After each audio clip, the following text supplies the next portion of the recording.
Hi everyone, it's QuickyBaby and welcome back to World of Tanks, and specifically welcome back to a love story in World of Tanks. And unfortunately it looks like at the start of the battle I am completely failing on what my job is to do, and that is to get into position to be able to spot.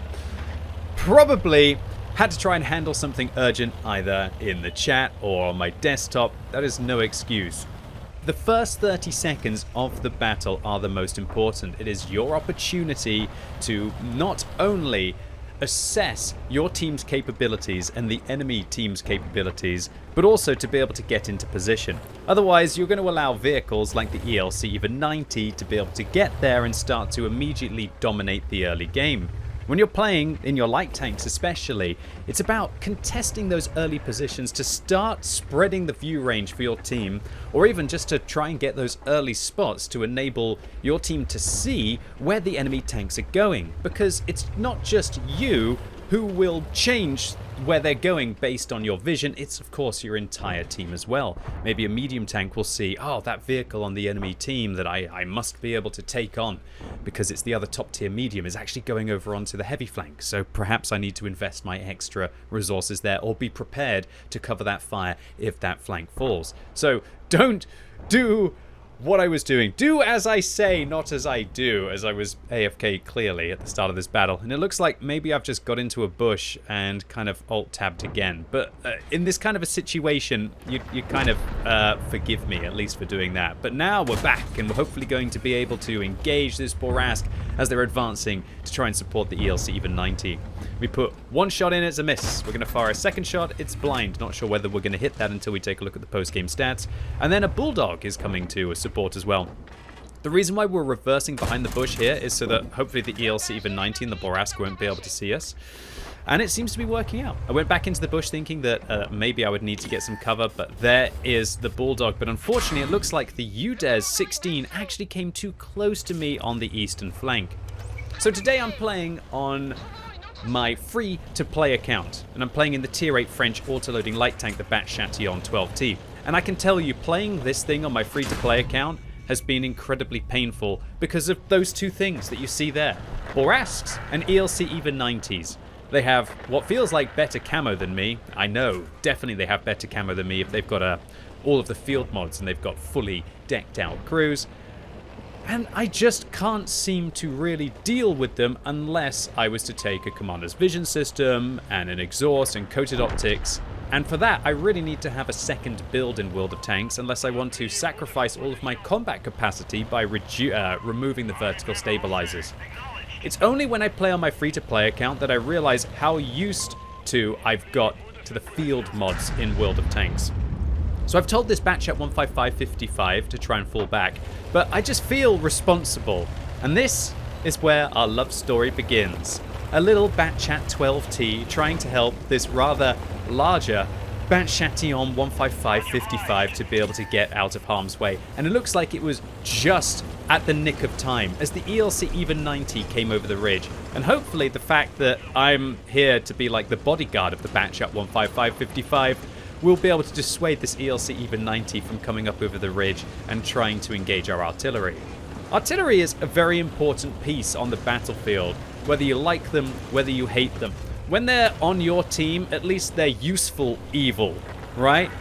And so you should try and do everything that you can to be able to protect them, because when the artillery has fallen, it just allows the enemy to play a little bit safer, and you'll be surprised as to how useful artillery can be in just stunning or providing that little bit of extra damage. So we'll take a look. So here we can clearly see the ELC even 90 thinks that the artillery is in the corner. I'm going to miss my first shot. Then I'm going to come down, hit my second shot. We've got 2 shots left. Our artillery misses. This is the one to save our beloved. And luckily, we managed to do it. So I tell the Batchat 15555 to fall back once again to hopefully avoid the artillery shell. I probably was getting a little bit too excited there, thinking that they needed a little bit of a bump to be able to wake them up. But it looks like they're fully there. Looks like they're rocking and rolling. And yeah, I'm just hoping that we're going to be able to get through this battle together, because it's neck and neck right now. We're down by 1 frag, and we're down by 2,000 hit points. And I'm here trying to protect my beloved just sitting behind now. This is definitely one of my favorite things about World of Tanks in general. It's kind of like the team play and trying to look out for each other. Sometimes I'm in more of a good mood than others. I think that will be the case for everyone. But when you've got that, when you're filled up with that well of spirit and team play, it does feel like you can have the most exciting and sometimes even the most rewarding games from it. So the Batchat 12T, luckily I'm using vert stabs on this vehicle right now, and so that means, along with coated optics, and so that means that my gun handling is not too bad. Let me go back to my point that I made. Firstly, oh, come on you, Des, take your shells, lad. Okay, well, we got to put at least a couple of rounds in there from our magazine. And I want to go back to the field mods and the ELC EVA 90. My heart goes out to all of you out there who are trying to play tech tree light tanks, because I can tell you that the premium light tanks that you're playing against will have all of the field mods, they'll have all of the crews, and it's just such a tremendous advantage in a light tank to be able to switch across two builds, to be able to have a damage build and also to have a hyper scout build. Just allows you to do things that the other light tanks can only dream of. When I get myself onto a map like Prokhorovka or Malinovka and I can see that I'm playing against an ELC EVA 90, I almost might as well just FF there. FF standing for forfeit, I guess, from League of Legends. But look, you shouldn't try and allow that to mentally beat you. I'm trying as hard as I can. But there's only so hard that you can try when you realize that things are just pitted against you. Oh, talk about pitted against you. Check out this mag. 2 into the UDES, 1 into the Sturmil, and then 1 in the Tiger P. And we've changed a situation where we're outnumbered by 3 tanks to momentarily being a situation where we're outnumbered only by 2. But unfortunately, with the Super Hellcat falling on my team, we're back to a 3 tank deficit and 2,000 hit points down. But oh, with this Tiger P just coming out, this is where the Batchat actually feels really good. It may not have the DPM, 1,569, but when you can be able to burst out the damage like that to secure kills, it actually works out very well. Okay, so our Batchat 155-55 is at the back of the map. I once again tell them to fall back. I wonder if they think that I'm harassing them at this point. I truly hope that they're not.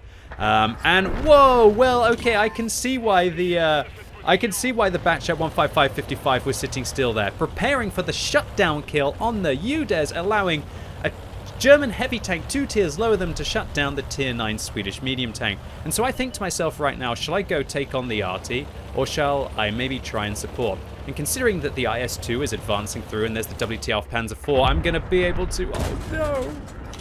Well, the Batchat 155-55 makes the ultimate sacrifice, and that is, I believe, spots the IS-2, distracts the WTF Panzer IV, and managed to get in that shell just momentarily earlier against the UDES, really showing you how much of an impact that our friend Karl 112, if that's not an anonymized name, had in their tier 9 self-propelled gun from earlier on in the battle, where I thought that they were going to be able to get taken down by the ELC, that they actually came back and caused many, many kills with their support play.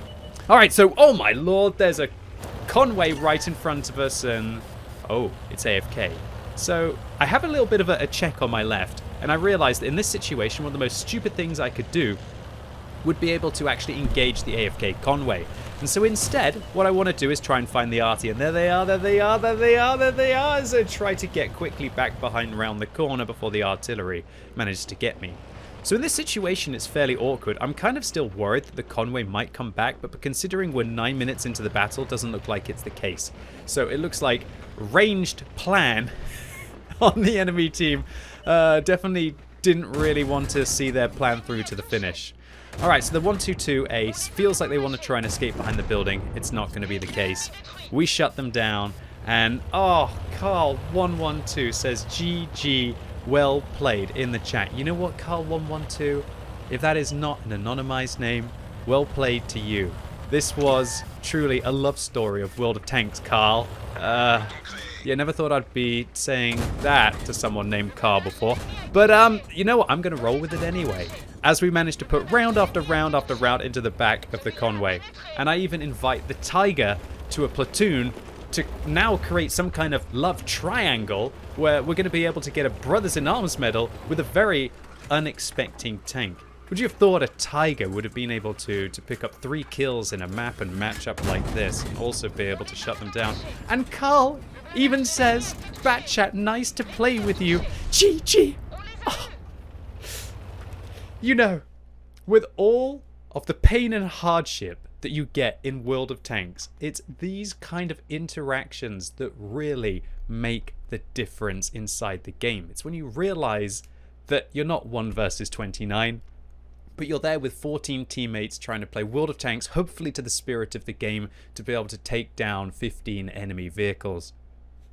And, AFK Conways kind of help as well. So we get ourselves an Orlix medal for destroying 2 or more enemy vehicles that were at least 1 tier higher than us, the Brothers in Arms medal with Sayers in their Tiger 1 for being able to pick up 3 kills each, and a Top Gun for the 7 kills, and we make a nice meaty profit, as I don't believe we spammed that much gold, if any gold, on our free-to-play account. And while 1,526 base experience gets us an ace tanker, yeah, let's be honest, when you get to farm half of your damage on an AFK Conway at the end of the game, I really don't think this was an ace tanker. But that's not what this game was about. It's about World of Tanks spirit and love between players, or at least unexpected friends. And I definitely found that in this game with Karl, 112, and also Say Yes. Anyway, ladies and gents, boys and girls, that was it for today. Hopefully you enjoyed this video. If you did, give it a thumbs up. If you hated it, give it a thumbs down. And let me know in the comments down below what was a memorable act of team play or camaraderie, unexpected friends, or even a love story in World of Tanks that is still memorable for you to this day. And as always, thank you so much for watching. You've been epic, and hopefully I'll see you soon.